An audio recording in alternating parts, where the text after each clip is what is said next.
Matthew chapter 22, from the Webster Bible. Chapter outline.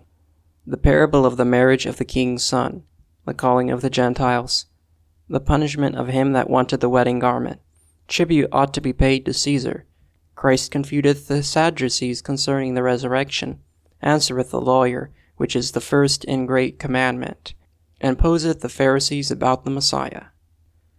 And Jesus answered and spoke to them again by parables, and said, The kingdom of heaven is like to a certain king, who made a marriage for his son, and sent his servants to call them that were invited to the wedding, and they would not come. Again he sent other servants, saying, Tell them who are invited, Behold, I have prepared my dinner.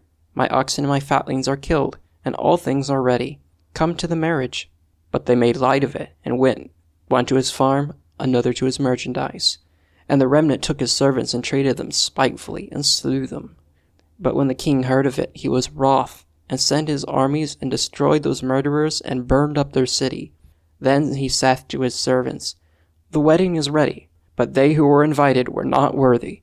Go ye therefore into the highways, and as many as ye shall find, invite to the marriage.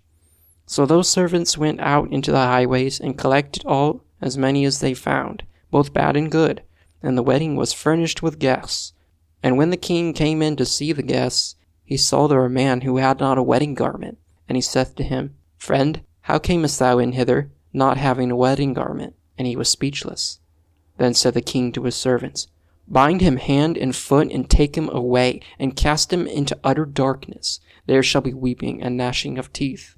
For many are called, but few are chosen. Then went the Pharisees, and took counsel how they might entangle him in his talk. And they sent out to him their disciples with the Herodians, saying, Master, we know that thou art true, and teachest the way of God in truth. Neither carest thou for any man, for thou regardest not the person of men. Tell us therefore, what thinkest thou? Is it lawful to give tribute to Caesar, or not? But Jesus perceived their wickedness, and said, Why tempt ye me, ye hypocrites? Show me the tribute money. And they brought to him a penny. And he saith to them, Whose is this image and superscription? They say to him, Caesar's. Then saith he to them, Render therefore to Caesar the things which are Caesar's, and to God the things that are God's. When they had heard these words, they marveled, and left him, and departed.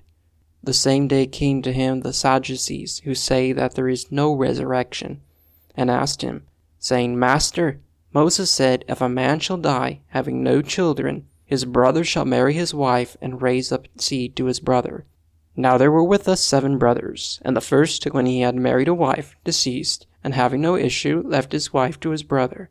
Likewise the second also, and the third to the 7th. And last of all the woman died also.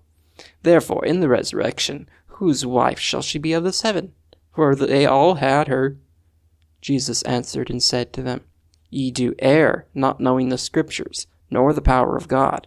For in the resurrection they neither marry, nor are given in marriage, but are as the angels of God in heaven. But as concerning the resurrection of the dead, have ye not read that which was spoken to you by God, saying, I am the God of Abraham, and the God of Isaac, and the God of Jacob? God is not the God of the dead, but of the living. And when the multitude heard this, they were astonished at his doctrine. But when the Pharisees had heard that he had put the Sadducees to silence, they were assembled about him. Then one of them, who was a lawyer, asked him a question, tempting him, and saying, Master, which is the great commandment in the law? Jesus said to him, Thou shalt love the Lord thy God with all thy heart, and with all thy soul, and with all thy mind. This is the first and great commandment. And the second is like it, Thou shalt love thy neighbor as thyself. On these 2 commandments hang all the law and the prophets.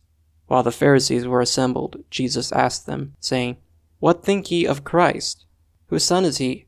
They say to him, The son of David. He saith to them, How then doth David in spirit call him Lord, saying, The Lord said to my Lord, Sit thou on my right hand, till I make thy enemies thy footstool.